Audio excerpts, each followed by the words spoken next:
Good evening, folks, and welcome to The Horror Corner. I'm your host, Sean Patrick Erschen, and this week we are doing a video as a tribute to the late, great Vinnie Paul from Pantera, who unfortunately just passed away a couple days ago.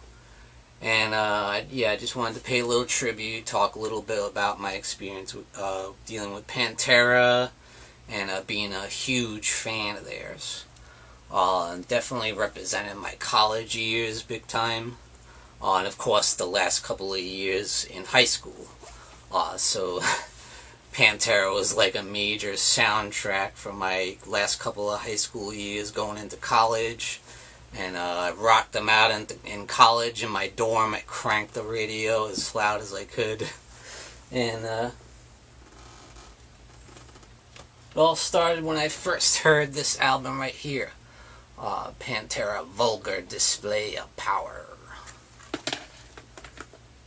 And then of course I moved on to Far Beyond Driven, which is an amazing, amazing album. And it debuted at #1 on the Billboard charts, so definitely got to be the heaviest album to ever debut at #1 on the Billboard charts. And I have this poster here is signed by Vinnie Paul and Dimebag.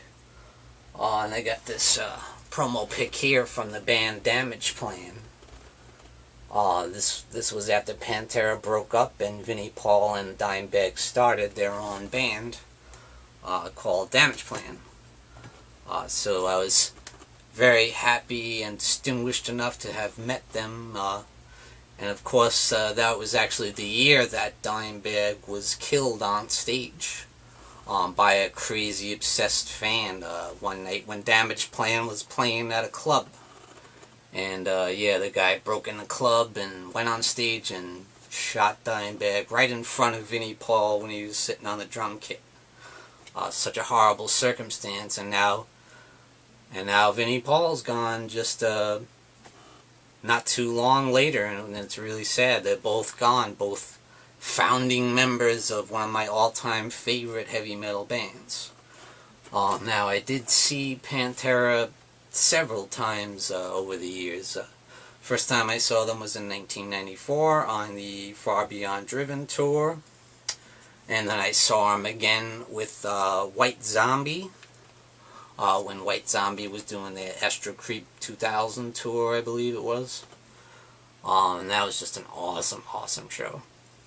Because I was a big fan of both bands. So that was a big night for me. I really, really enjoyed that.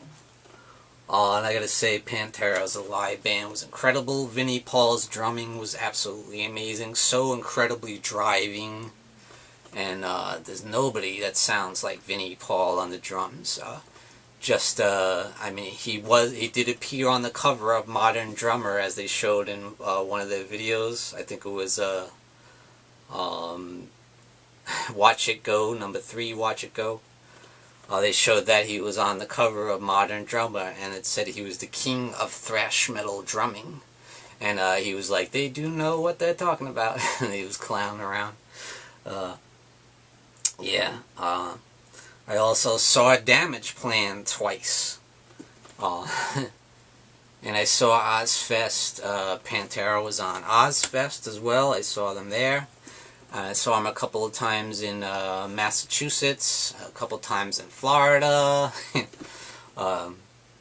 Every time was an absolutely amazing, punishing, brutal show that I absolutely loved. I remember one time I was in the rafters in the balcony, and I jumped down from the balcony onto the floor just so I could be in the mosh pit.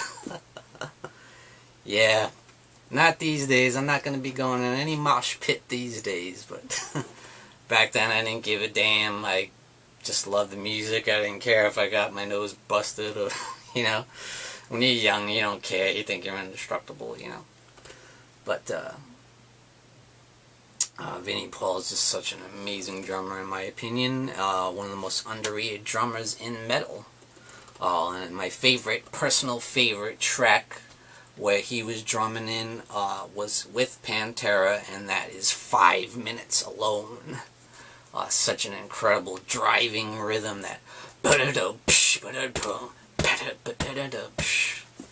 And I love the video when he's playing with the drumsticks are on fire and it's like. Oh man, so awesome, so incredible. So I can't say enough about Vinnie Paul, and he will be sorely, sorely missed. And I'm going to show an awesome book I got here too, called The Vulgar Display of Pantera. Just an awesome book filled with beautiful pictures. Look at this in the glam days. Yeah, that's right. Before Pantera was a really, really heavy metal band, they were kind of a glam rock band. There's just so many great pictures. Look at Vinnie Paul right there. So awesome. And yeah, tragic what happened to Dimebag, and tragic what happened to Vinnie. He's only 54 years old. I mean, that's much too young to be taken from us, to be taken from the metal world. But yeah, at any rate, this poster is actually signed too by Vinnie Paul and Dimebag, which I love. And I also want to talk about the Great Southern Trendkill as well, which I just picked up recently. I mean, I had it before, but I lost it. I was so glad to be able to get it back a couple weeks ago when I went to a flea market sale. And I think that's one of the most underrated albums, probably the most underrated Pantera album, Great Southern Trendkill. There's just so much going on in that album where they experimented with super, super heavy stuff, and they experimented with a lot of melodic stuff, a lot of acoustic stuff, and Phil experimented a lot with his vocals, and of course Vinnie Paul experimented a lot with his drumming, and Dimebag with the awesome guitar work, especially on the song Floods was amazing. So yeah, rest in peace Vinnie Paul, we'll greatly miss you, huge loss in the metal world. And, yeah, rest in peace. Be rocking with Dimebag in heaven, fucking jamming out. And thank you for joining me, Sean Patrick Erschen, in the Horror Corner. Tune in and stay scared.